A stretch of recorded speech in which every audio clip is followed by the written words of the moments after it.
Hello and welcome to the 28th episode of the Pop Culture Corumdale podcast. I am one of the hosts, Jeff Wright, and I am here with my friend and compatriot, Jared Moore. Jared, how are you doing, man? Doing all right, man. Surviving. Yeah, I'm glad to hear that. Don't want you dying off on me. Hey, so did you watch the Emmys tonight? We're recording as the Emmys are playing out live on our television and our planet. You watch any of that? No. I was on Twitter just a minute ago and I checked the hashtag, and apparently someone proposed to his girlfriend on the Emmys. I don't know who they were, but it kind of broke the internet for a little while. Isn't that sweet? Yeah. I don't know. I'm not much on proposals. Wait a minute. You've got to explain that further. I don't know. I just don't watch them. I don't know. Oh, you're not for public proposals. It's not that I'm against them. I'm just, I don't know. I guess they're sweet. I'm just not I scroll past them on Facebook. Oh, so. Yeah. Okay.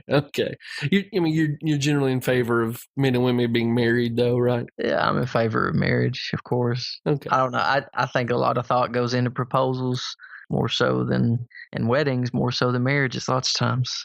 That's true. I was talking to a lady today from our church, and she was talking about her son who, is getting serious with this young woman he's been dating for some time. And I guess they've been talking about engagement. And she said that the young lady told her son that he had to ask her to marry him. Whenever he was going to do that, it had to be when she had a fresh nail job done on her fingernails. And I was like, how does that work? Why is that a criteria?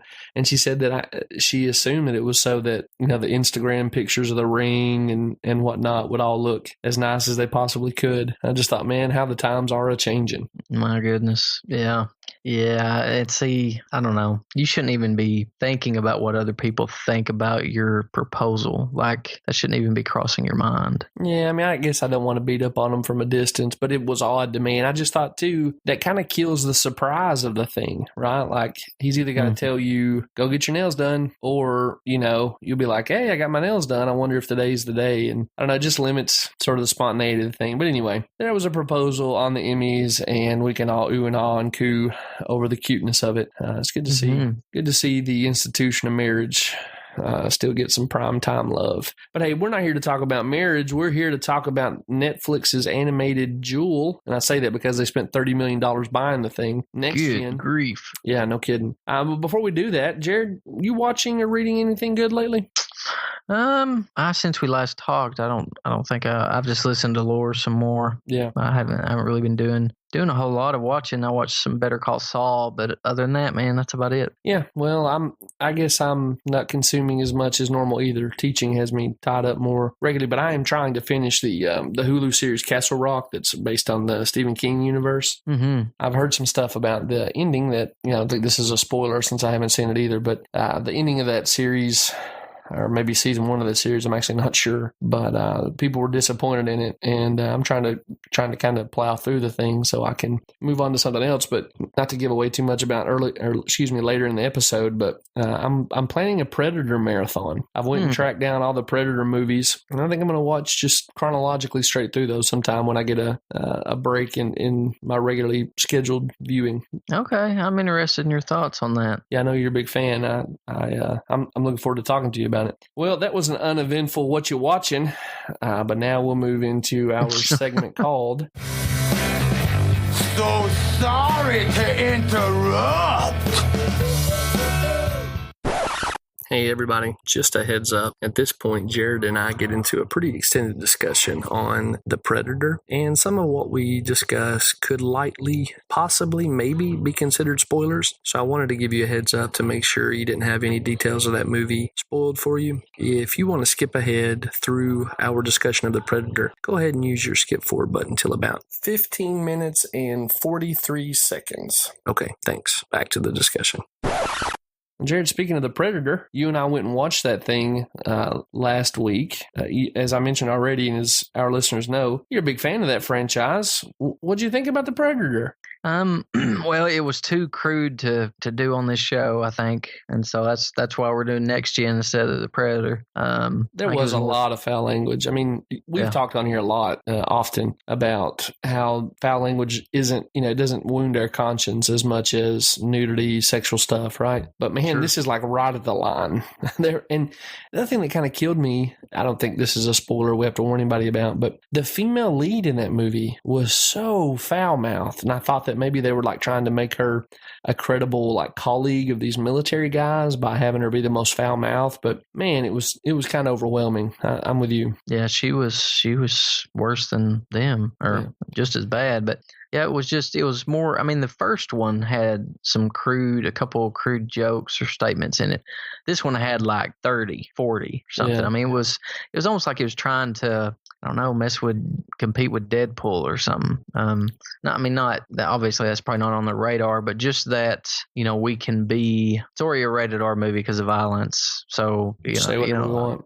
Yeah. But other than that, other than the conscience issues, I thought they did a good job with it. I thought that I loved, the music. They used the music from the first one, which I thought was brilliant, because it took me back to the original. And I read that they tried to get Arnold to do a cameo in this, but that it just wasn't a big enough part for him. He turned them down. Oh, really? Come on, Arnold. Dadgum. Yeah. That would have, if they could have got him in saving the day somehow or saving somebody's life, that would have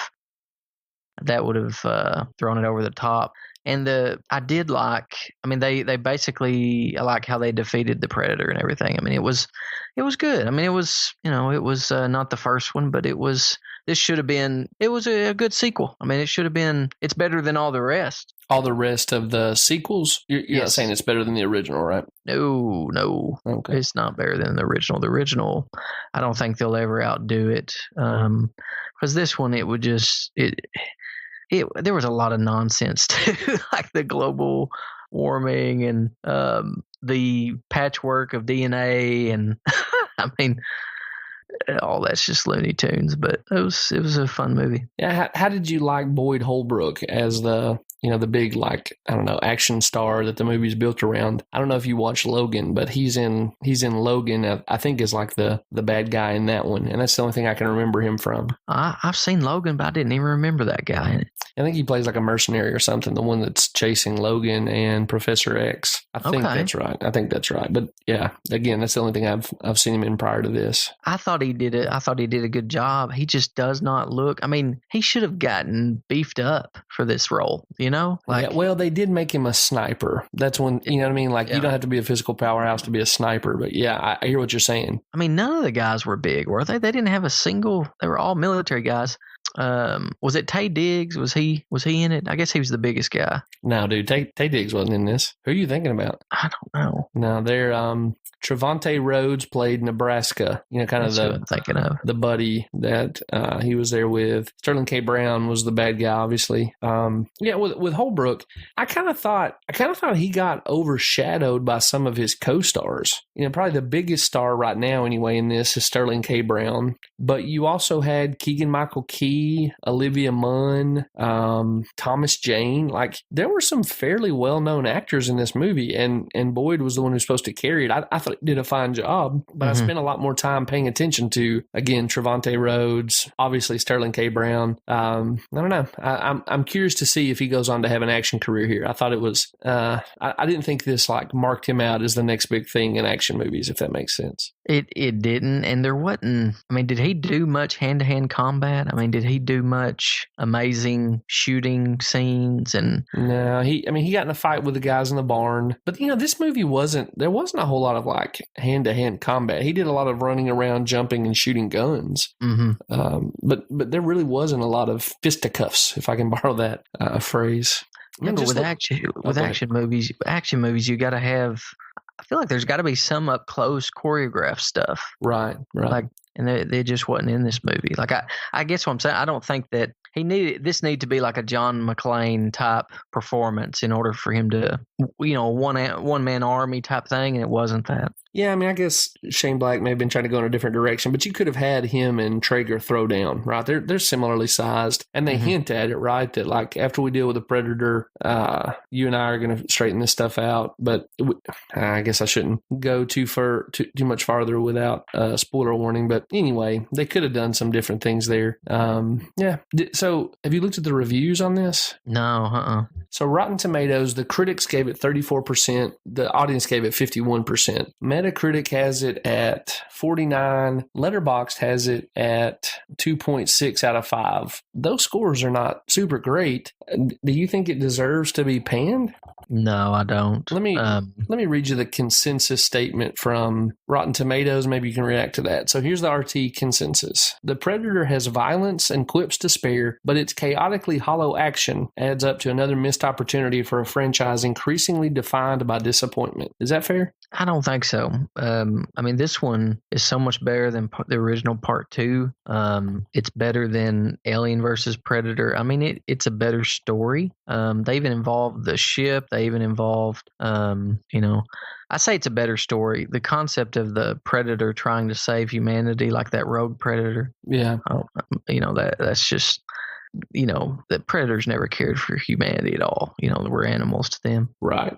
So if anybody listening to this follows me on Letterboxd, you already know my conclusions about this movie. But what I wrote after reading some of these reviews is that I can only conclude that people criticizing this movie wanted different things than I did from a pop sci-fi action movie about a space alien wearing dreads. Yeah. I mean, I really don't get. It's sort of like the Meg, right? You go into this wanting to see stuff blow up, cool weapons, aliens.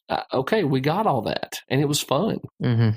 I listened to an interview with Keegan-Michael Key about lots of different stuff, but he talked about this movie quite a bit. He said that Shane Black had updated this for the modern world. He'd basically taken the original Predator and updated it. And the way he highlighted that Shane Black had updated it is that when the original Predator came out, he said the band of military people are basically superheroes. And he says that they kind of embodied the spirit of the 80s. Bigger, badder, everything was cooler, image was everything. And he said today, when we think about soldiers, we think of PTSD and men who've been broken by combat. And so, both Jordan Peele and Keegan-Michael Key, when they talk about their work, they are not afraid to go grandiose. Mm-hmm. But he said in that interview, this is a treatise on PTSD. I don't quite follow him in that estimation, but it is curious that he thinks that when you tell stories about soldiers, you have to tell broken soldiers for them to reflect modern sensibilities. I don't know what to make of that. I mean, I think we're definitely more aware of PTSD. I just don't know if that's the only story you can tell. Like, I'm thinking about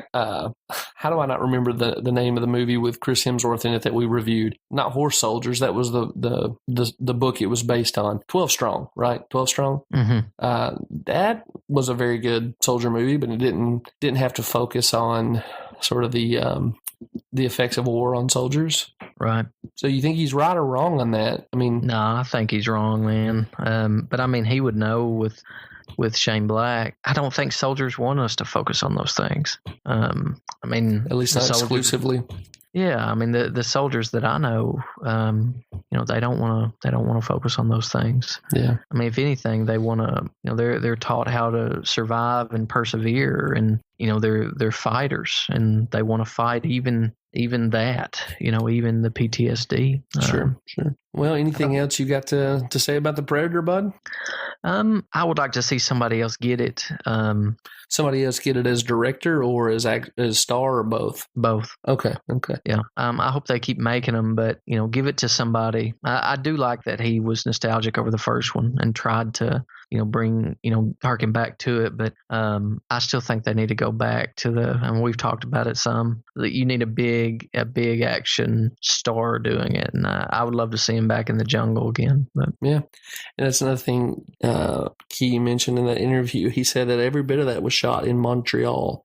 And he said, that I think he said Montreal. I know it was Canada. Maybe it was Vancouver, but I think he said Montreal. And he said, they would go out and put up like palm fronds, and they made the Oregon-looking forest look like a jungle. He said, I was really blown away by how they were able to do that. Wow, that's cool. How much money? So is it making money? Is Predator making money? I haven't looked into it. I was going to ask you, though, is this a movie that you'll go see again? Maybe not in the theater, but, will you rent it or buy the Blu-ray or anything like that? I'll probably rent it. I doubt I'll ever watch it, like own it. Yeah. I own the first one. That's the only one I own. And I own Alien versus Predator. Yeah. Okay. It looks like this movie has made thus far in the U.S. just under $25 million, and worldwide it's at like $54 million. The budget was $88 million, so I don't know if it'll make its money back. There's a piece on Forbes about why the Predator bombed in America, but the New York Times, I guess according to their charts, it's the top box office draw. So I don't know, maybe the story's still not completely written on this one. We'll see. I guess that was kind of a deep dive because we were considering doing an episode on that one. More quickly, did you see this new picture of Joaquin Phoenix from his Joker movie? We just got the first shot, and I was curious if you've taken a look at it. I have. Any particular comments? I mean, he's a strange fella. I'm interested, intrigued. Yeah, he has certainly done the body modification thing. That's more slender than I'm used to seeing him. Mm-hmm. I'm assuming this shot is pre-chemical bath. He just looks like a dude who's had some hard times, Yeah, he does.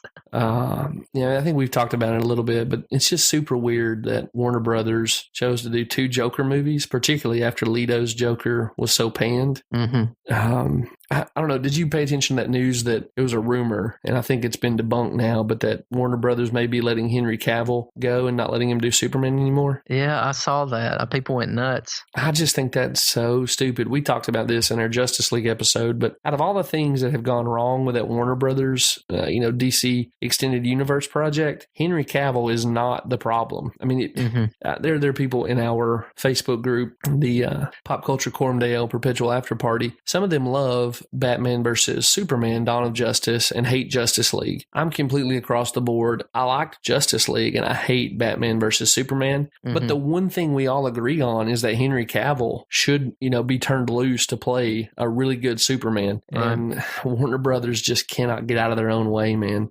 Well, speaking of the Joker, Jack Nicholson set the bar super high, and it took a guy like Heath Ledger to come along who was brave enough to try, and he succeeded beyond, I think, everybody's wildest imaginations. So you've had these two actors do an incredible job with the role. Jared Leto was just the same kind of actor who's kind of crazy enough to try it his own way, and he flopped terribly. Joaquin Phoenix is another one of those guys who are brave enough to try to redefine a character that, very recently sort of defining portrayals have been given to audiences. We don't know what Phoenix will do, but, just considering how well Nicholson and Ledger did, how bad Leto did, and the kind of actor it takes to take a shot at redoing that role, are there actors you would suggest to a casting agent that could maybe do a Joker in a way that audiences love to a degree that's comparable to Heath Ledger? I would like to see Anthony Hopkins. I know he's past the age to do it, right? Yeah. But maybe an older, I don't know. Oh, yeah. So let Anthony Hopkins do it as an older Joker. Yeah. And maybe we can bring, I don't know, maybe there can be an older Batman. And I don't know, maybe training I would love to see I know it's old, but I'd love to see a Batman Beyond movie. You and me both, man. I think that's sitting right there. And man alive, if they're going to do two Joker movies and have one of them set in an alternate universe, let's do the Batman Beyond movie right now. Mm-hmm. Yeah, that would be great if you could have an older Joker and maybe a younger version of Joker, maybe someone he has mentored, or I don't know. I'd also like to see Michael Shannon. Michael Shannon. So he was in what was his first, what was his movie? He was in the original, was it Man of Steel? Yeah, he played Zod. Yeah. I think he would be great. And that is a super great call. He's like my favorite working crazy bad guy actor. Mm-hmm. He played the bad guy in Shape of Water as well. Gosh, that's a really good call. I'd be willing to trust him to do it too. I wish I'd have thought of that one. I guess maybe in between him and Anthony Hopkins, but still on your wavelength of an older Joker, I got a hot take for you. I'd have Michael Keaton do it. Did you see Birdman? I did not. I need to watch that. Yeah, I think you would enjoy that. I don't remember any, nudity or crazy sexual stuff, but I look away from the screen on that stuff, and so sometimes I don't think it's there because I didn't see it. You know what I mean? Mm-hmm. You can check Plugged In or whatever before you watch it, but he's really good. And I know you saw Spider-Man Homecoming. Yes, and he can do whatever. I mean, he's been in comedies, he's been in serious stuff. He did Batman well. I mean, yeah, it's actually the scene in Batman combined with what he did in Homecoming that gave me this idea. You remember there's a scene when Joker breaks into like one of Bruce Wayne's penthouses to kidnap Vicky Vale, and Keaton's Bruce Wayne grabs a poker from the fireplace set, and he's like, "You want to get nuts? Let's get nuts." Yeah. It just made me think like, okay, let's have him go from the cow to the the cold cream. I'd like to see him put on the face paint and see what he would do as the Joker. Yeah, that's a good call, man. Yeah. So Michael Shannon or Michael Keaton, we'll take either of that. You can keep Jared Leto. I'm willing to believe Joaquin Phoenix can possibly pull it off, but we're going to cast one of the Michaels for our Joker, right? Yeah, and to be fair to Joaquin, I mean, Heath Ledger come out of nowhere as far. I mean, he was doing like romantic comedies, wasn't he, before? Yes. He was a surprise hit. And of course he died, I mean, like, I think that raised our anticipation, but I really don't think that we think better of the performance because he died. I think it's that good. Right. Yeah, it is really good. Hey, look, Joaquin Phoenix has all the acting chops in the world. And so I'm willing to believe that he, can do something really original, and it's weird to say enjoyable, but something that we all come away and go like, yeah, man, he captured something essential about the Joker. Mm-hmm. I'm no longer willing to believe that about Jared Leto, but yeah, Phoenix could pull it off, and I hope he does because I like good stories set in Batman's universe. Oh yeah, and the best villain, well, in any story. I mean, he's the Joker's. Man, he's amazing as far as a villain. Yeah, absolutely. All right, man. Well, anything else you want to cover in? So sorry to interrupt. Like, we're good, man. All right. Well, then we will call an end to that one, and that will bring us into the actual subject of this episode, Netflix's Next Gen. As I mentioned, they paid $30 million for that thing at the Cannes Music Festival this year. And I think they're trying their hand at sort of the streaming version of a Disney empire. So let's get into it, man. Before we do, though, I want to warn people, I'm about to give the summary. And after the summary, we are in spoiler territory. So we assume after you've listened to us give the summary of the movie that you're okay with having the plot details spoiled. If that's not the case, hit pause, go watch this thing, come back and finish the episode. We don't want to ruin your viewing experience, and so fair warning, we're about to get into plot details. Jared, I'm just going to take the summary from IMDb. Okay.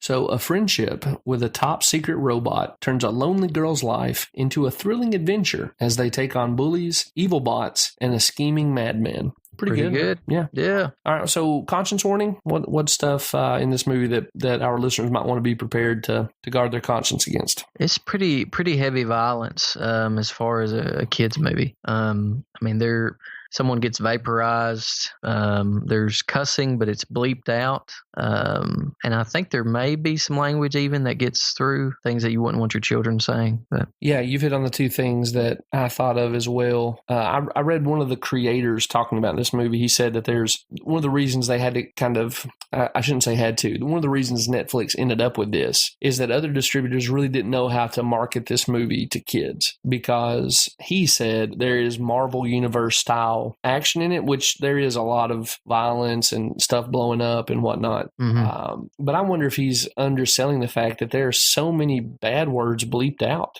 Mm-hmm. The little dog, voiced by Michael Pena, is constantly being beeped once you learn that the robot can translate his words. And even the mom at one point, jumps on a guy and starts punching his face and is bleeped out. I was looking on Common Sense Media as of our recording. Plugged In hasn't done anything with this movie, So I was on Common Sense Media looking, and there were several parents who said, like, I'm not going to let my kids see this because of all the words being bleeped out. It's just not something I want to put in front of them in a movie. And, Common Sense Media is basically a secular website. Mm-hmm. So I don't know. I was surprised to see that on that website, and I wonder if the creators aren't misunderstanding why distributors didn't know how to think about this movie. Yeah, probably.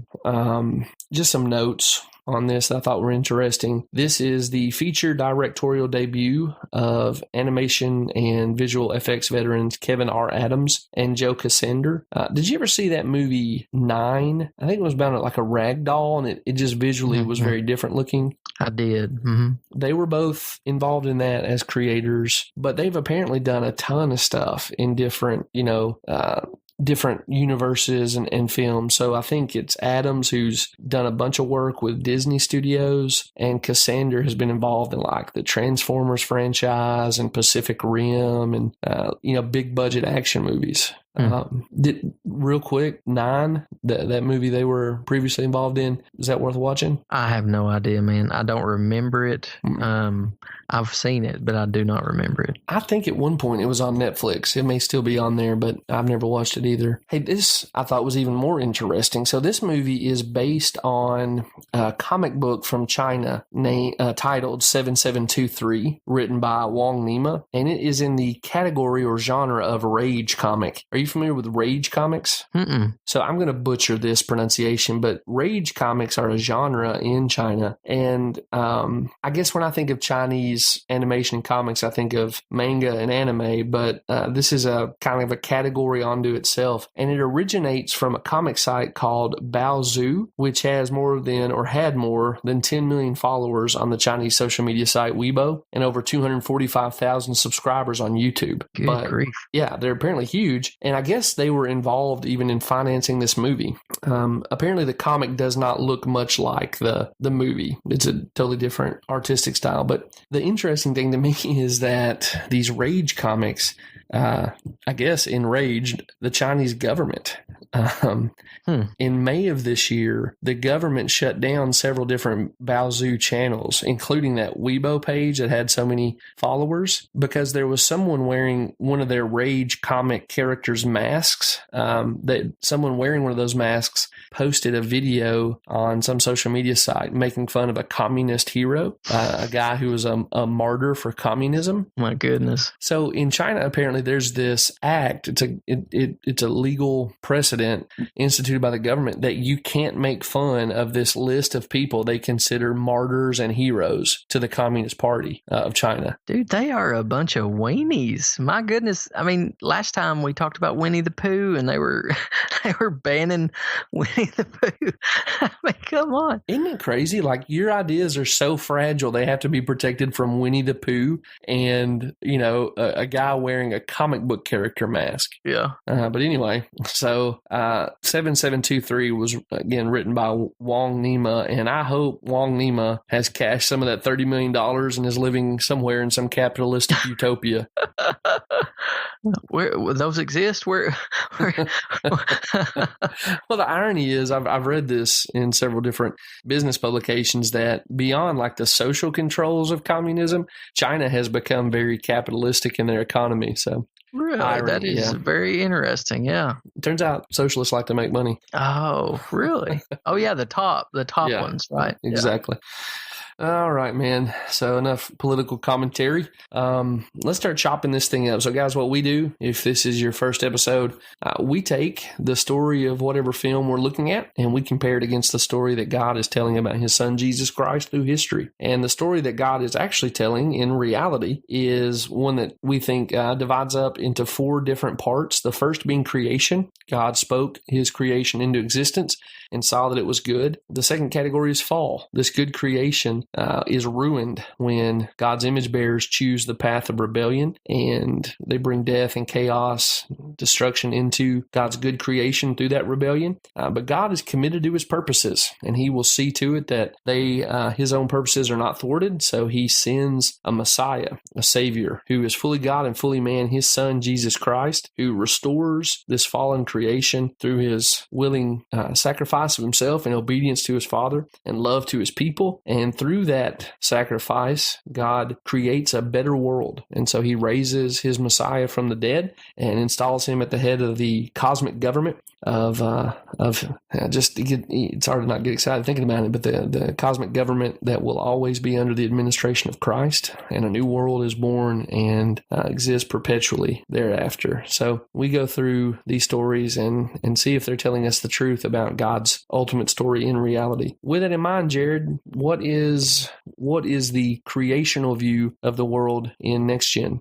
It's a futuristic world where robots are everywhere. So humans have become dependent on robots. And the main character, May, hates robots because when her father left, her mother bought robots to kind of help, and it left May feeling neglected and alone. Sure. So I guess there's some bleed into the fallenness of this world here, but I did appreciate that this is a world where humans are still creators, right? Tolkien called us sub-creators. We create from what God originally created. So sub-creators have been inventing, and they created these robots. In the process, they've created a world of great luxury and a really high standard of living. Now, there's negative consequences, but I was happy to see that this gets the reality that that humans made in the image of a creator are also going to continue to create. And since they are both made in the image of God and fallen, they're going to make some good things, some bad things, and some that are a mixed bag. This movie, I think, in a lot of ways, harkens back to other movies in the sense you were just describing of a world dependent on robots. You kind of see shades of WALL-E, right? Yeah, that's a good call. Yeah, this is like 4 or 5 generations before the events of WALL-E. What about fallenness, Jared?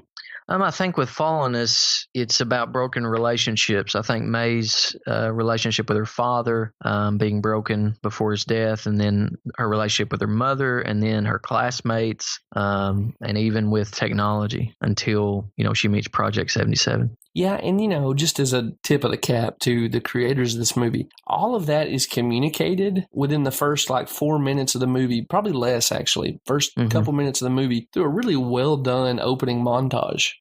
No words whatsoever, but you see, this young lady abandoned by her father and her mother, although in different ways. You see her become consumed with rage, be alienated from everybody, looking for ways to lash out, and it all happens without a bit of dialogue. Yeah.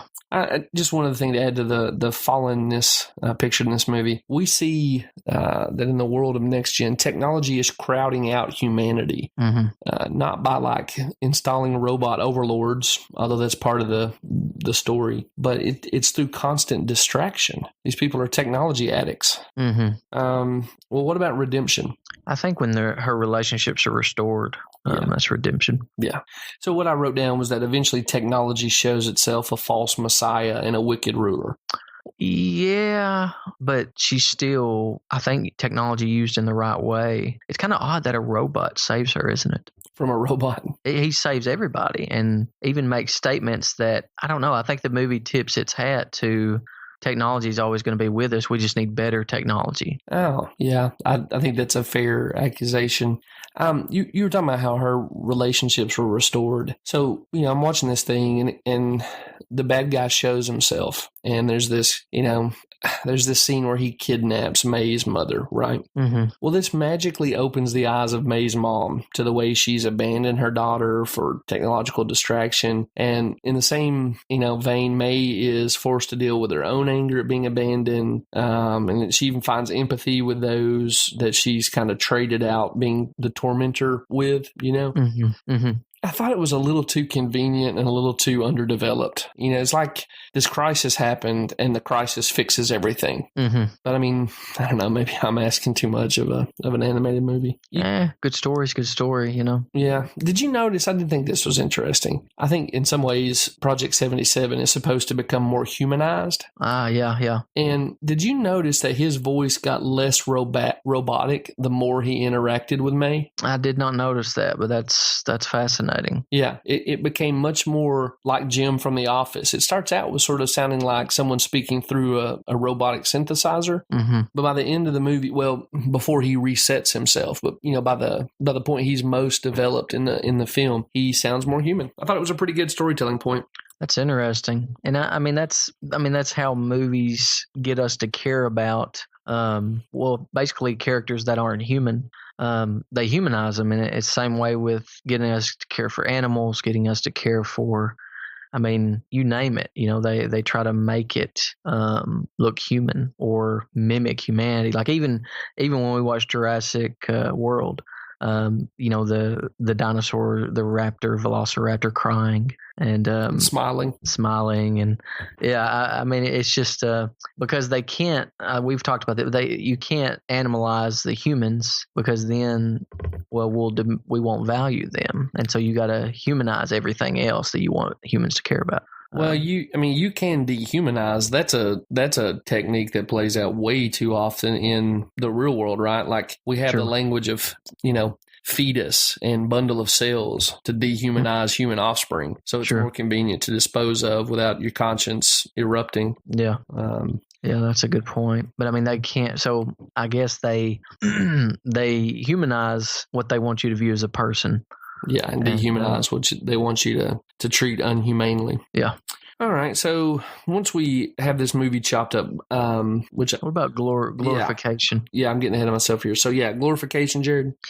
It happens when May's relationships are restored. She's no longer rebellious, and she lives happily ever after with her family, friends, and technology. Yeah, it's super quick, too. We only get to see this better world she lives in super fast. Mm-hmm. And it's, the image we get is of like this little pocket of nature built around a soccer field. Mm-hmm. That's like this little refuge in this world of concrete and steel and glass, Mm-hmm. If anything, I wish they would have spent some more time fleshing out what her life looks like now that things are set in order. Mm-hmm. So yeah, I'm with you on that glorification. And what I was chomping at the bit to get to is once we go through these categories and chop the story up according to those individual elements, we try to put it back together and analyze the thing. And so we ask a couple questions. The first of those questions is, what's the story? And we hope to get it right, which we hope we've just done by analyzing the worldview of the movie. We hope we've got the story right. The next question is, where am I? And we're there trying to see the style and shape of the imaginary world. Jared, you want to take and run with that? Yeah, I thought the special effects were really good. I thought the story was well done. I enjoyed May's character, enjoyed the robot Project 77's character. I didn't care for look, you got to know your audience, Netflix. If we're going to show this to our kids, we don't want to them to hear bleeping cuss words, like where they can even still see the mouths moving, and kind of tell what's being said if they have any knowledge of cuss words. Right. Parents don't want that. And so I understand, like you said, the marketing, how to market this movie when it's got needless things. It doesn't add to the story. Learn from Pixar and learn from Disney. But anyway, so I thought special effects. I thought the animation was really well done. Yeah, the visual effects, right? Yeah, visual effects. I thought the voices were excellent as far as acting. Man, I props on that. I bet it's super hard to sit with a video, and I guess they're watching the video while they try to mount the voices. I've watched some making ofs on this, and different studios do it differently. Sometimes they'll say, hey, read this line this way, and it's just a guy in front of a microphone. And then I think sometimes they do play the scene for them. I don't know what they did on Next Gen, but I'm with you. It sounds like difficult work. Now, Kevin Conroy, Mark Hamill, those guys have made careers as voice actors, but it seems like it'd be difficult to me. Oh yeah, man. It'd be real hard. I guess it's similar to play acting or stage acting. You've got to put everything in your voice. Like, you know what I'm saying? Like it's not like people can see your face and see gesture. You can act through your body language and everything. You've got to act solely through your voice. Yeah, and I think Krasinski pulled that off. I mean, he's the one doing a lot of the heavy lifting. I'm not familiar with the lady who voiced May, but I would say she as well. Like, these are emotional roles they're playing. Did you know Sudeikis was in this? Yeah, I think he does a really good bad guy, man. Yeah, he does. He might give him the Joker. I wonder if he could do anything with the Joker. Yeah. Maybe I'd like to see him try it out on like some DC animated first. But yeah, he's a guy who has shown that he has more within him than just the comedic guy we first met. Mm-hmm. That's a good point. I'm just thinking through where I'm at and seeing this imaginary world. I feel like this movie is kind of a blender version of Big Hero 6, The Iron Giant, but also Inside Out. The movie is so visually and thematically like Big Hero 6 that my 7-year-old daughter is convinced that the same people made the movie. She thinks this is just the same creative team as Big Hero 6. Really? I enjoyed Big Hero 6 better. Yeah, I'm with you, but you kind of doff your cap to like the studio that gave us Big Hero 6 has been churning out hit after hit after hit, right? Mm-hmm. I feel the same way about the Iron Giant. I like the Iron Giant better, but nonetheless, I can see those movies in the genetic code. I also think Inside Out because of the theme of an adolescent girl trying to reconcile herself emotionally. Mm-hmm. That's a big issue here. Anything else there on question 2? No, I identify with her some, but, just the rebellious nature of being a teenager and it being difficult and reconciliation in your various relationships, being bullied, things like that. Yeah, you're looking for a savior in those situations, right? You don't know how to get out of your own head and your own emotional turmoil, but then you add in stuff like bullies and complex relationships with parents, and you would be excited to find a super robot who could make you feel like you could get your hands around some of those problems.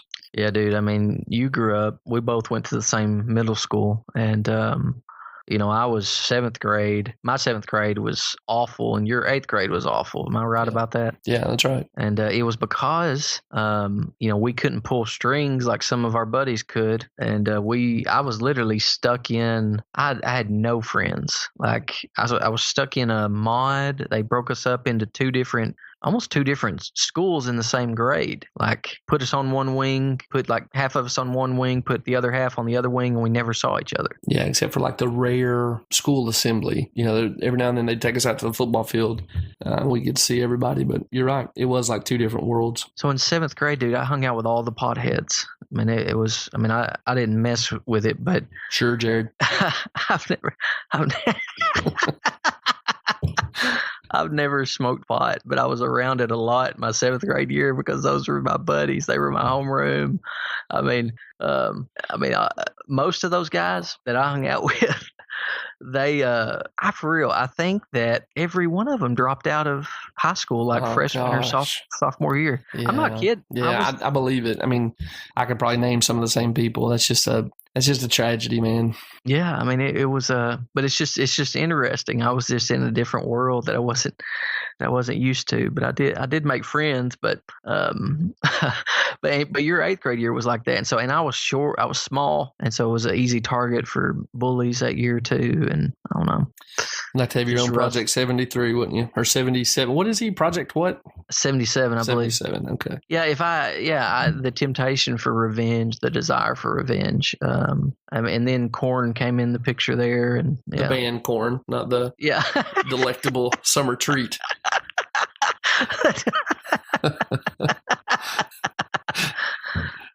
Anyway, so yeah, I did. I appreciated the emphasis on grace and mercy to bullies. Well, we need to talk about that a little bit more. But before we do, I think that's a good transition into question 3. What's good, true, and awesome here? And behold, common grace. I say it's a good transition because this movie really does want to deal with bigger ideas, don't you think? Oh, yeah. Yeah. Let me just throw a few of these at you. One, I think it is getting at the idea that as a society, we're having to watch parents' distraction with technology and the detriment that brings to children. Mm-hmm.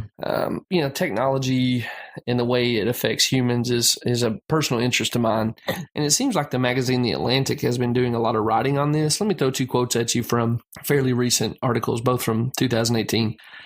First one is from Phones Are Changing the Texture of Family Life by Joe Pinkster. And this was published on the Atlantic website August 22nd of this year, so just about a month ago. There was a poll taken about family technology use, and 72% of parents in the survey said that their teenagers were sometimes or often distracted by their phones during conversations. Okay, 72% of parents thought that. Pinkster goes on to write, though, more interestingly, roughly half of teens felt the same way about their parents. And in that piece by Pinsker, excuse me, I can't speak. Sorry, I'm Southern. Pinsker. He cites another article that The Atlantic did called "The Dangers of Distracted Parenting," And this is from the July-August 2018 issue. And the author there is describing how technology is affecting parenting. And the image that goes with the article is great. It's sort of this faceless mom holding a faceless baby. And there are lines drawn to all the things she's paying attention to, like a tablet and a TV and her smartphone, all this stuff going on. Baby's in her arms. So her eyes have all these connections to different devices. But the connection from her mouth is to the child. And so I thought this was really something that was powerful for me to consider as a father. Here's the quote: "A mother telling kids to go out and play, a father saying he needs to concentrate on a chore for the next half hour. These are entirely reasonable responses to the competing demands of adult life. What's going on today, however, is the rise of unpredictable care, governed by the beeps and enticements of smartphones. We seem to have stumbled into the worst model of parenting imaginable, always physically present, thereby blocking children's autonomy, yet only fitfully present emotionally. So we're always hovering around them, but they never have our full attention, and yet they're still subject to our distracted commands." I get why the author called it the worst imaginable way to parent. And like when I read that, I kind of got chills because I know what it's like to be on my laptop or texting somebody and my kid's needing something or my kid's just doing something that's too loud and I rebuke them for it. And I'm not parenting them. I'm silencing them so I can get back to my smartphone. And man, it was convictional to read that. Yeah, you need to post that on Pop Culture Quorum Deo Perpetual After Party. I need to read that because, dude, I'm grading papers for Southern. I'm writing the dissertation. I'm working on sermons. It's just always something. Yeah. And church members text, or I want to find out what happened in the NFL games I didn't get to watch. I'll throw that up. But, for all the problems I have with the Atlantic, I keep a subscription to them because on tech, they are publishing some really interesting stuff. I'm going to quote them again. But this movie wants to put in front of us that parents, not just children, but parents are being warped by their obsession with technology. I think more broadly, this movie wants to talk about society's distraction with technology. Again, quote from an issue of The Atlantic, this one dating back to 2015. It was another poll, or a survey, and they're kind of commenting on the results. So this one is called "Push Notifications Are as Distracting as Phone Calls." This is by Robinson Meyer, and it's from I think the June or July 15 issue of The Atlantic. Let me just run through this one real quick. So the researchers did a performance study. This is 3 researchers at Florida State University. They did a performance evaluation as it pertains to interaction with technology. And their survey suggests that merely receiving a push notification, so your phone dinging to let you know, hey, you've got a text message whenever you can read it, or somebody tweeted you, something like that. Receiving a push notification is as distracting as responding to the text message or even a phone call. They found that performance in their assessment suffered if the student received any kind of audible notification. Just quoting here, that is, every kind of phone distraction was equally destructive to their performance. An eruptive ping distracted people just as much as a shrilled, sustained ringing tone. And it didn't matter, too, if the student ignored the text or didn't answer the phone. As long as they got a notification and they knew they got it, their test performance suffered. The researchers said that our results suggest that mobile phones can disrupt attention performance even if one does not interact with the device. As mobile phones become integrated into more and more tasks, it may become increasingly difficult for people to set their phones aside and concentrate fully on the task at hand, whatever that may be. And, in some ways, like, I remember my wife, when she saw this, she's like, well, no, duh, phones distract us. But we do have this idea that we can be multitaskers and that, if we're really being disciplined, we'll just ignore those text messages. But according to this, just the knowledge and hearing it is enough to throw us off our game just as badly as if we'd taken a phone call. See, addiction. That's exactly right. I think that's important for this movie because the bad guy in this movie is a robot who impersonates a human.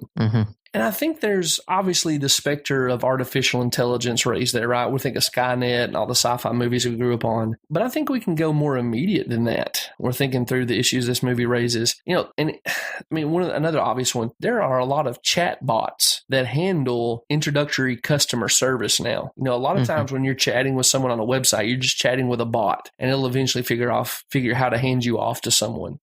But I really think even more immediately, it's just our own cell phones. So if the phone beeps and vibrates in a way that we react to when we hear them, the question for me becomes, who's really in control here? Who's driving the car in my relationship to technology? We think like, I set my phone up to let me know about stuff I want to know. But if you were a space alien who just came in to observe human society, you would think these boxes that we carry around in our pockets are in our lives, because when they beep or trill, we treat that as a summons to attend to them. Mm-hmm. And, I didn't think I cared about Next Gen, particularly the first time I watched it. I watched it again preparing for this episode, and I realized like the idea of a robot taking over a human, that's not a bad metaphor for me and my smartphone. Mm-hmm. Am I too crazy here, Jared? Do I have a tinfoil hat on? No, and I think that it's a way. I mean, being a pastor, we know that it's a blessing and a curse, right? Yeah. I mean, we know that at least somewhat. The best thing about it is that people can reach you when they need you, and the worst thing about it is people can reach you when they think they need you. Yes, but even that seems like a higher class version of some of the stuff I find myself dealing with. Yeah. I've went through and told Twitter not to notify me about most of the notifications it wants to send me. But when I hear my phone say, hey, you got a text message, or here's a notification about some social media thing, I kind of want to go check that pretty quickly. Yeah. Oh, yeah. Yeah.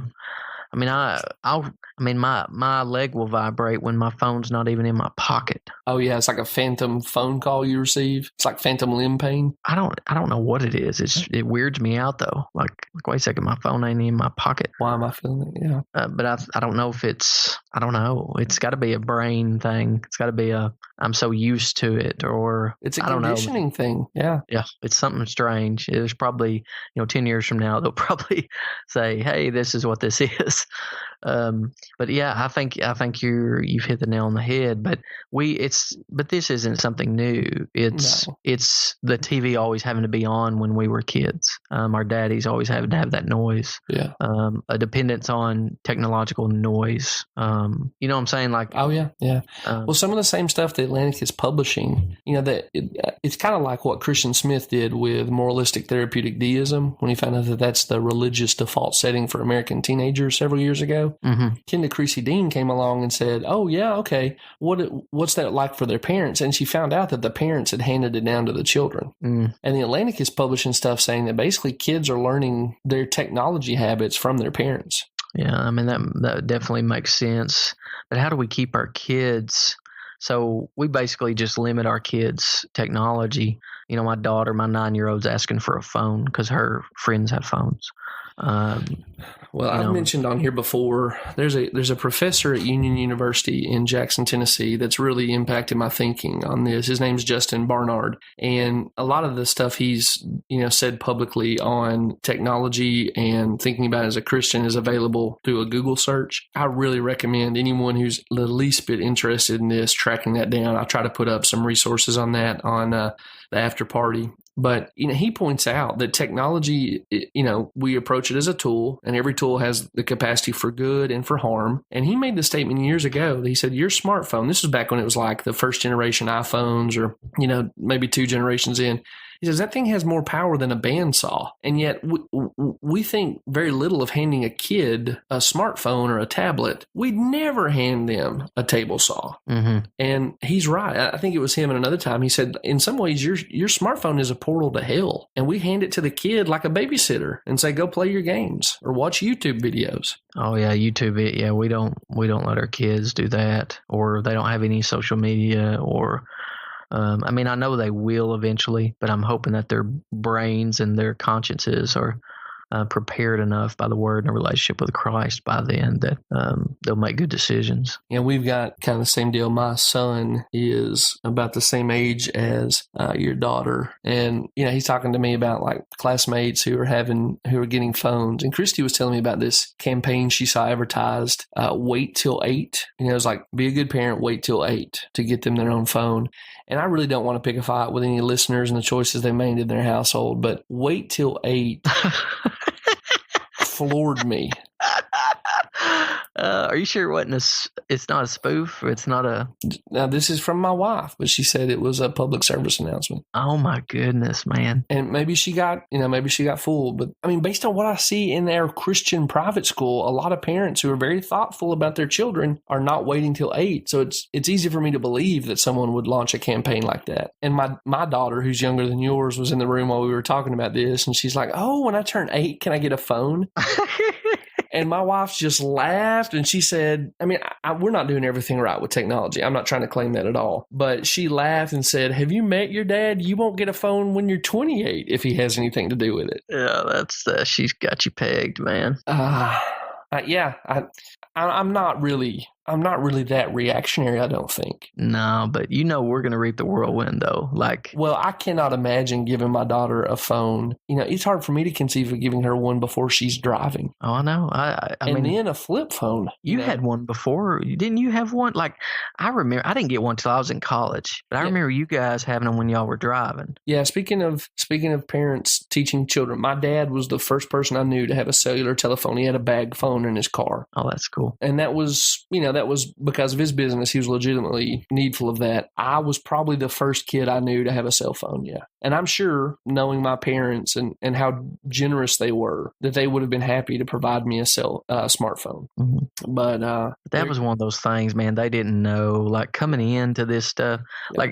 It's the same way with technology. I was allowed to watch whatever growing up. Were you too? I mean, was there any limits? Yeah, I mean, it was basically, though, whatever my parents knew in advance I was watching. But I remember lots of nights getting up when they were asleep and just turning on TV. I remember one time my mom knew I was watching Beavis and Butthead.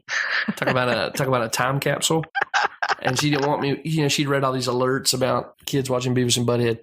And so I just gambled. I just remember very self-consciously being like, I'll just take a shot. And I said, Mom, why don't you watch an episode with me? And if you still think it's as awful as you've heard, I won't watch it anymore. And I was young. And she sat down and watched an episode with me, and it just happened to be the cleanest, most parent-friendly episode of that show that had ever been aired. And it was crude, but she's like, I'm not crazy that you like that, but that's not nearly as bad as what I've heard. And I was like, hey, the gamble paid off. So y'all still watch Beavis and Butthead together? She wouldn't forbid me. She wouldn't watch it with me. But, okay. If she walked through the room and it was on and she didn't stop to listen to what they were saying or doing, because she had seen that one episode, It's not because my mom was incompetent. It's like you said, she just wasn't prepared for the world to change as quickly as it did through mass media. And technology's infinitely, at least in my opinion, infinitely more dangerous. Now, the potential for profit is much better too, but it's infinitely more dangerous. There's more power in the thing. So this movie's a good one to kind of raise that around your family table if you have dinner after you watch the movie or, whatever. Let me talk with you just a minute about my son's conscience is very sensitive. My oldest, 10 years old, about to be 11. I put on, so Black Panther's on Netflix, and I was going to let him watch it by himself. And he put it on, and he voluntarily turned it off because one of the characters flipped. There's that scene where what's his name? T'Challa. Yeah. T'Challa's younger sister flips him off, and my son turned it off. He said, "I want to watch this with you." I don't know. His conscience is so sensitive. And so I'm bringing that up because I don't want him to watch things that make him feel bad. Even if I see that as, but see, I didn't think of that as a conscience issue, but he'll turn his head and I want his conscience to be what it is. I want it to be sensitive. If he gets away from that, I don't want it to be because of me, because mine is less sensitive than his, Yeah. Well, I would just see that as the work of the Spirit, either, regenerating your son or through just the benefits of being in a Christian household. So praise the Lord for that. It's not just that. It's violence. It's everything. I think your instinct to honor his conscience is right. We tell our churches this all the time, right? What did Luther say? It's neither right nor safe to go against your conscience. Right. I do think probably as dads, we're away from this, but you've always got to have the vision of launching your child into the world as an adult in front of your head. You know what I mean? Like Sure. I think sometimes families lose that vision, and so the shelter becomes kind of a spider's web. But that's not where your 10-year-old is at right now. And teaching him that it's a good thing when the conscience is defiled by something as unimportant as a movie, to turn that thing off and to not see that as something to be embarrassed by, man. Yeah, just good for you, big guy. And here's a reward of some kind. You want to go get pizza? Like I think reinforcing his desire to honor his conscience is a good thing. Yeah. I was just curious about that. I mean, I know that'll change as he gets older. But I was very similar to that when I was young. When I was really young, but a lot younger than him. To harken back to an earlier part of this episode, and then corn came in. Yeah, and then corn, and exactly right. I mean, I'm talking about like, third grade. I was younger. I was very sensitive, but then, that kind of went out the window when I hung out with the potheads. Thank you, public school. Thank you, government school. Oh, and the school bus. I would never let my kid ride the school bus. I learned basically.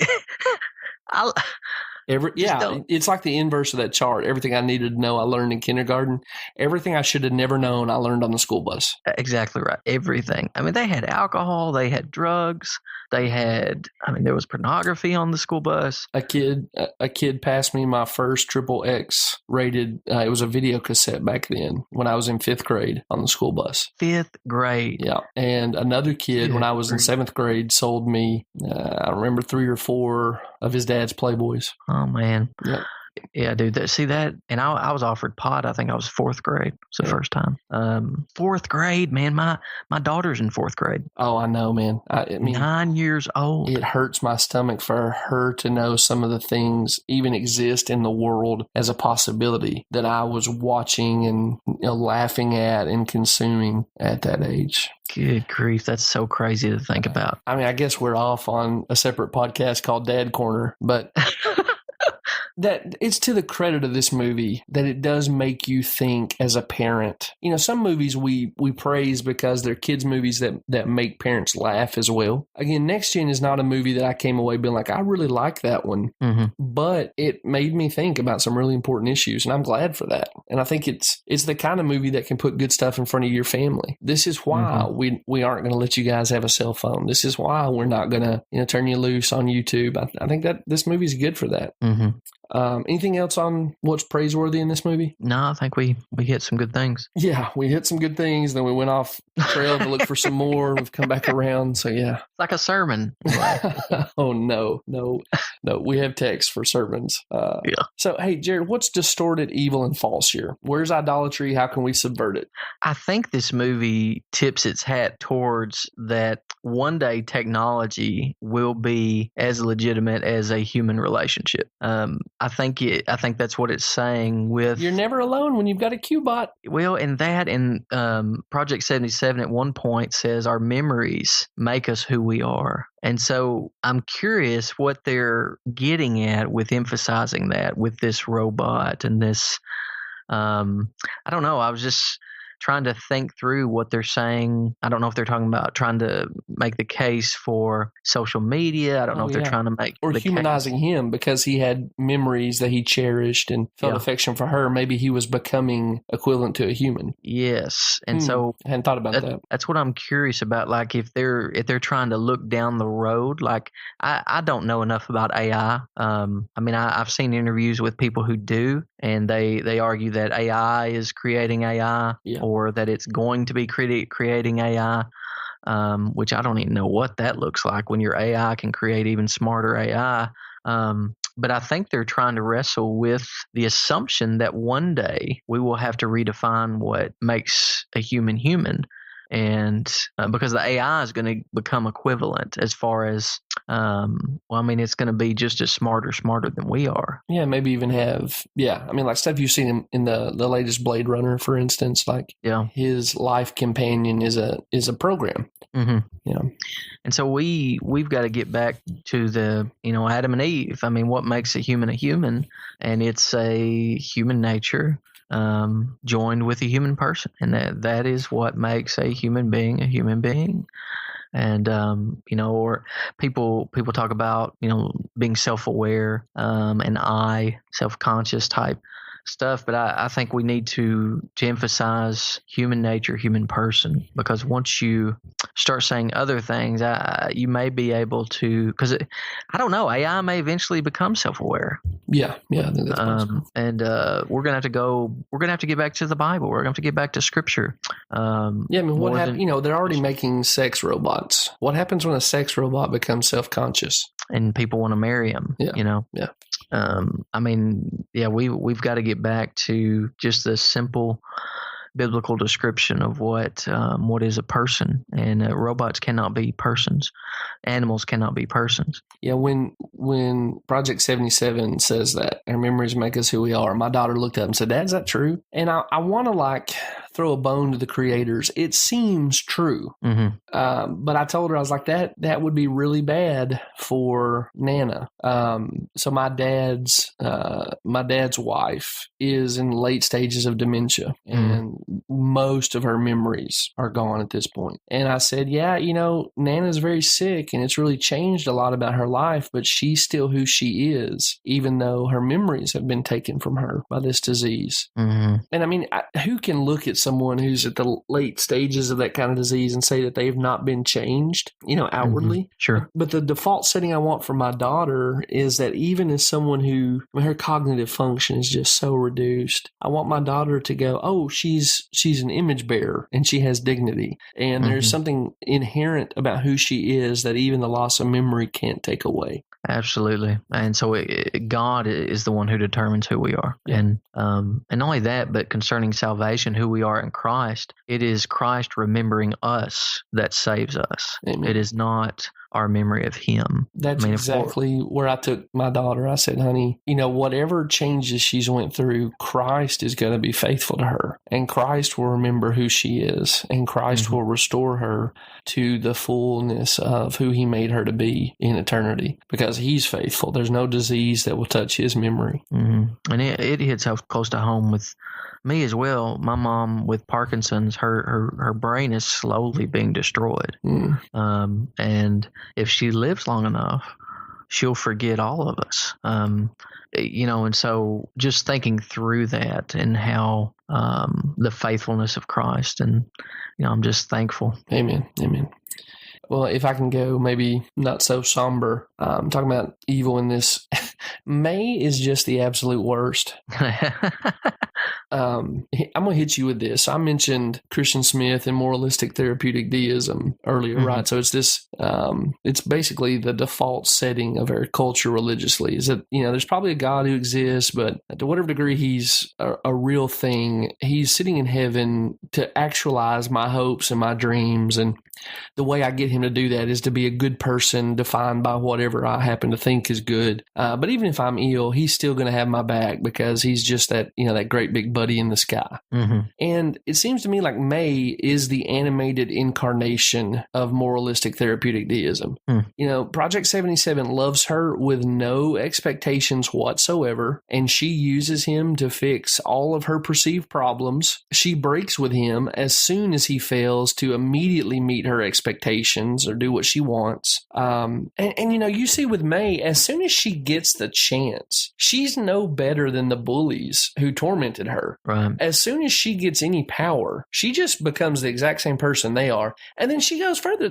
With the robot, she basically becomes a domestic terrorist. Yeah. She's just going around destroying stuff. And I really think with her, I'd like to know actually, but with her, she's not far away from being a school shooter. That scene in the playground where the bullies, she kind of jumps out of the bushes on them and 6 Project 77 on her. The break comes when they have the Greenwood girl underneath this, jungle gym that's become a prison, and she says blast her. And I'm like, that's crazy. What's the difference here? what's the difference here between her and Eric Harris or Dylan Klebold from Columbine? Yeah. And I can't figure out, one, why Project 77 is so devoted to her. There's a way that maybe even you would interpret this movie that it's a good thing that he is. But I want to know why. Why is he so fascinated with this awful little girl and so committed to her? And I also can't figure out if the creators of this movie want us to root for her. And I want to guard my children's heart from rooting for her. We can all rejoice at the end that she becomes a different person, but she's kind of terrifying. Yeah. Doesn't she has mercy on the bully finally though, right? Well, yeah, but it's after 77 says, what? She's a child. And then May gets mad at him, which I realize she's trying to figure out her own rage. I want to be sympathetic to her. But again, I'm assuming their own sense of alienation and rage is driving some of the people who shoot up schools. That's not a moral blank check to do whatever you want. Right.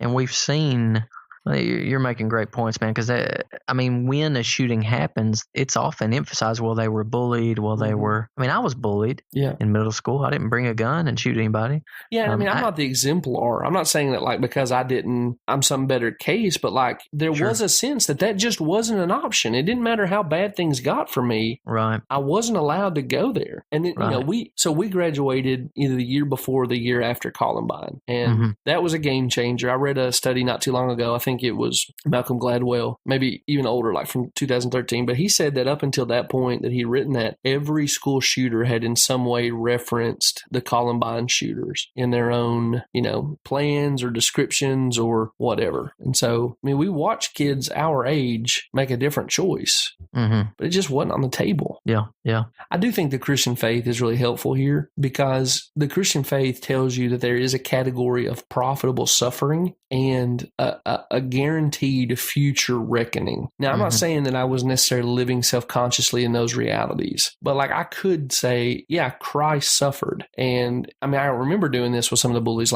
he knows what this is like and he went through it, and finding identification with him in some ways. Again, I handled so much imperfectly, but I'm thankful that at that point I was able to draw on that to whatever degree I did. I'm glad the faith gives us that. And May is the complete antithesis of that idea.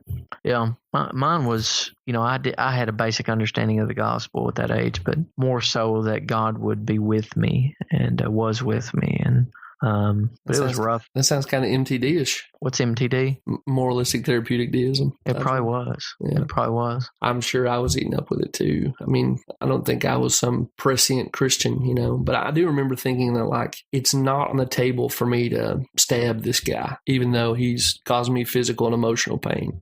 I'm thankful for that.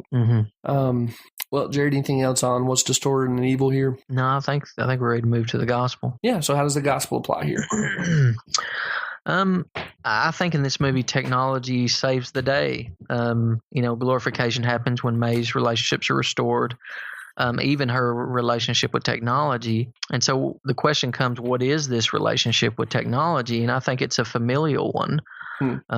This movie, instead of viewing technology as a way to enhance our real relationships, and it does emphasize the dangers, as you've pointed out, I think technology is put on the same level, at least concerning how the movie ends. Almost like it's not an anti-technology or just a warning of technology, but I don't know, we just need to have a good relationship with technology. I guess. To order it properly is the solution, right? Yeah, but they personify, they go out of their way to make this technology a person with big eyes and a kind voice and your best interest at heart at all times. Yeah, and the memories and the emphasis on our memories make us who we are. This robot is not like all the other robots that she's dealt with. Yeah. This technology is, it can fix all her problems and even correct her when she's morally wrong. And technology saves the day in this movie, even mending the family and friend relationships that May needs. But it also argues that May needs technology. But ultimately, mankind needs one another. When Adam and Eve were in the garden, Adam named all the animals, and he recognized that it wasn't good. there was nothing for him. And God said it wasn't good for man to be alone, and so he didn't give him technology, he gave him a woman. And I think that there's an emphasis there on men and women being made in God's image and needing one another, and then the emphasis on community and multiplying. And I've even heard arguments concerning the image being, as far as man and woman being made in God's image, that man, woman, and a child being a reflection of the triune identity of God. Yeah. And you see right after the garden, that there are societies coming, flourishing. Mankind is spreading. You see these clusters of people and tribes, but the reality. So I guess I'm saying all that to say that we don't need technology. I know that we're addicted to technology, and I believe technology is a good thing. I'm not, or it can be a good thing. But it's not essential. Right. I mean, you need your wife, you need your kids. Yeah. My church. Your church. You Yeah. need your community. You don't need technology. And so I want to push back again. I think that's the idol in this movie. I think, it's just odd. Like, technology saves her from technology. It even saves her from herself, Yeah. That's a good point. Well, and I guess that's where I want to go with this, is that you said earlier you identify with May. I've been very critical of her, but I identify with her too. This movie does remind me, by putting her at the center, and I do think as a protagonist that we're supposed to kind of root for and, hope for the best for her. It reminds me that I am not a good person, and that given the right circumstances, I would be just as awful as the people who've been, awful to me. I'm not fundamentally a victim. I'm fundamentally a victimizer, and I don't really need different circumstances. What I need is a different heart. Mm-hmm. And I need a savior who's not only able to deal with like the legal consequences of my wickedness, but he's able to work internally to make me into a different person. And I came away from May going, she looks a lot like what I see in the mirror, what I see in my own heart. And I'm thankful I'm not dependent on the kind of robot who can like be shut down with a hard reboot, but that my savior is actually someone who's not only able to deal with the death I deserve, but able to undo the power of sin within me. Mm-hmm. So what you're saying, I mean, we ultimately need reconciliation with God, and Christ has provided that eternally. And so that really frees us to endure suffering, because, well, the ultimate battle has been won, right? Yeah. I mean, that it really frees us to, I mean, it's good to quote unquote win in life, whatever that looks like. I mean, I like to tell my church that, we'd all volunteer to spend $1 million for the glory of God, but when the Lord would have us to suffer with cancer or Parkinson's, and not many people are signing up for that, but both can be done for God's glory. Yeah, amen. And, I don't know. I need to be reminded of that constantly, man. I need to hear the gospel every day, if not every minute. Because, good grief, I get so sidetracked by things that I should be free from. Sure. And, I'm thankful, man. I mean, I don't know what I'd do without Jesus. I think I'd be dead, honestly. I think I would be... I'll talk with atheists every now and then, and they'll make statements like, if you need Jesus to be a good person and all this stuff. And I'm like, dude, you're borrowing from Christianity. That's the only reason you got any morals.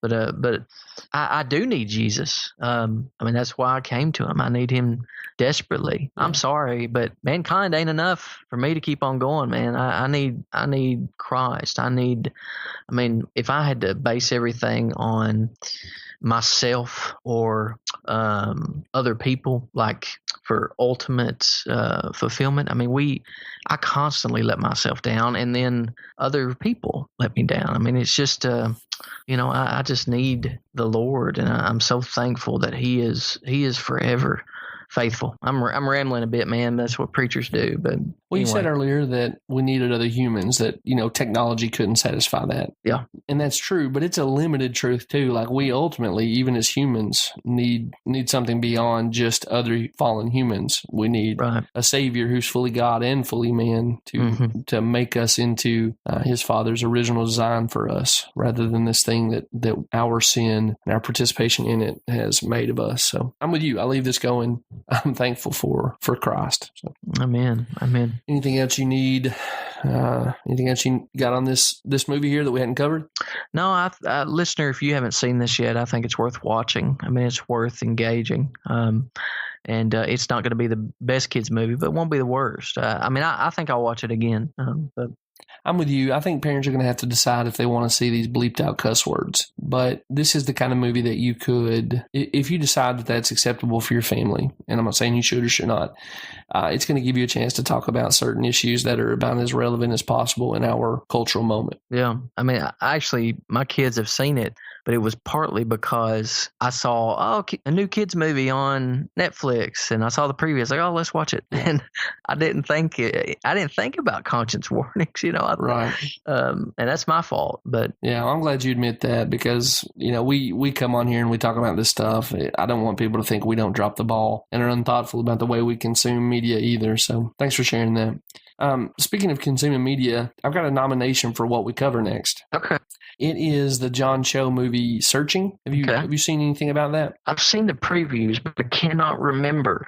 I know I've seen the previews, but I can't remember what it's about. Yeah, well, it's also sort of a technology-driven movie. He's a dad whose daughter disappears, and he uses internet search and Google Maps and all the resources that are available online to try to track her down. And I've heard nothing but great reviews from it. It's rated PG-13. I didn't see any indication there was nudity in it, and so I'm going to dig into that. But assuming that this is not a movie that's got graphic sexual content in it, I think it'd be a good one to cover for our next episode. So okay, yeah, that's great. And I'll tell you this though, when I do remember it now, and that actor, when I saw him, I thought, this dude, isn't this like Kumar, Harold and Kumar? Oh yeah, that's right. I'd forgotten about that.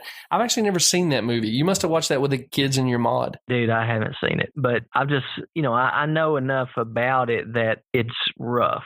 Like, so I just did not picture him as a serious actor. But yeah, he's done some good stuff lately. They talk about stuff that not all of our listeners want to watch. He was in the last season of the Exorcist TV show. They did a good job there. Really? Yeah, he's done some TV works.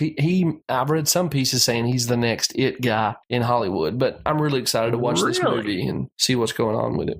All right. Well, Jared, outside the world of our podcast, where can our listeners find you? Hey, you can find me on Twitter, Jared H. Moore. You can find me on Facebook at All Truth is God's Truth, and you can find us on Pathos at pathos.com/blogs/pop culture quorum deo. We write companion pieces to go along with our episodes when we get a hankering for it every now and then. Yeah, every now and then. We do have a list, though. We do have a list, 31 Days of Horror, coming out in the next week or two. It'll hit before October. Yeah, and so we're trying to help people who, like us, enjoy horror movies, but want to watch those in a way that doesn't offend our conscience. And so this list should serve you as you gear up for the month of year most associated with being scared.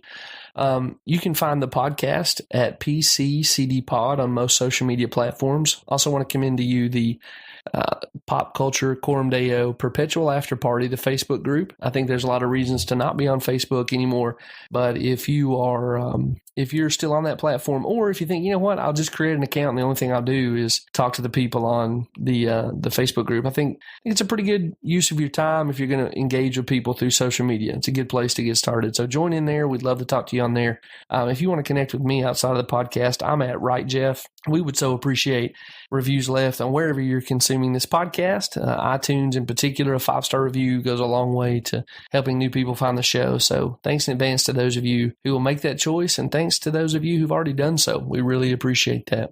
Guys, we are at the end of this episode, and we are looking forward to being back with you next time. So until then, for Jared Moore, I'm Jeff Wright saying thank you for listening, and we'll talk to you next time on the next episode of the Pop Culture Quorum Deo podcast.